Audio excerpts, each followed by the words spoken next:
Hello guys, welcome back to FTMM. അപ്പോൾ നമ്മൾ ഇന്ന് ഒരു പ്ലേസ്മെൻറ്റ് അപാരതയാണ്. ഇന്നൊരു കമ്പനി പ്ലേസ്മെൻറ്റ് വന്നിട്ടുണ്ടായിരുന്നു. അപ്പോൾ രാവിലെ 9 മണിക്ക് ഞങ്ങൾ റെഡി ആയി പോയിരിക്കുകയാണ്. അപ്പോൾ അതാ വെയിറ്റ് ചെയ്യാണ് എല്ലാവരും. പ്രീ പ്ലേസ്മെൻറ്റ് ടോക്ക് ഉണ്ടായിരുന്നു. അപ്പോൾ GD ഉണ്ടായിരുന്നു. അപ്പോൾ GDക്ക് വേണ്ടിയിട്ടുള്ള കാത്തിരിപ്പാണ് ഈ ഫുൾ.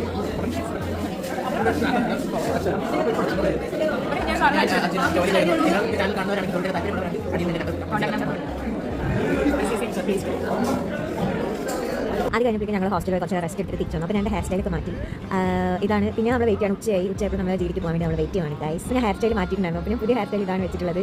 എന്നെ മറ്റേ ഹെയർ സ്റ്റൈലാണ്. ഈ ഹെയർ സ്റ്റൈൽ നല്ലതെന്ന് പറയട്ടോ. ഈ ഹെയർ സ്റ്റൈൽ ട്യൂട്ടർ വേണമെന്ന് കുറച്ച് പറഞ്ഞിരുന്നു. ഞാൻ ഇടാം. അപ്പോൾ ഇവിടെയാണ് GD നടക്കുന്നത്. അപ്പോൾ വെയിറ്റ് ചെയ്യാണ് എല്ലാം മുളക്ക് അടുത്തത് കയറാൻ വേണ്ടിയിട്ട് വെയിറ്റ് ചെയ്യണം ഗൈസ്. അങ്ങനെ കുറേ നേരം വെയിറ്റ് ചെയ്ത്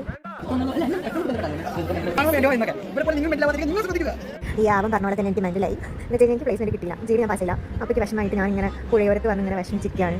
കണ്ടോ ഈ സീനൊക്കെ കണ്ട് ആഹാ പ്ലേസ്മെൻറ്റ് കിട്ടിയെങ്കിൽ എന്താ ഇതൊക്കെ കാണാനുള്ള ഭാഗ്യം ഉണ്ടല്ലോ എന്നൊക്കെ പറഞ്ഞ് ഞാൻ ഇങ്ങനെ ആസ്വദിച്ച് ഇങ്ങനെ ഇരിക്കുകയായിരുന്നു. അപ്പോൾ തന്നെ പറയുന്നത് വെച്ചാൽ വിഷമം വരുമ്പോൾ മന്തി വയ്ക്കാം, മന്തി വയ്ക്കുമ്പോൾ വിഷമം വരാം. അങ്ങനെ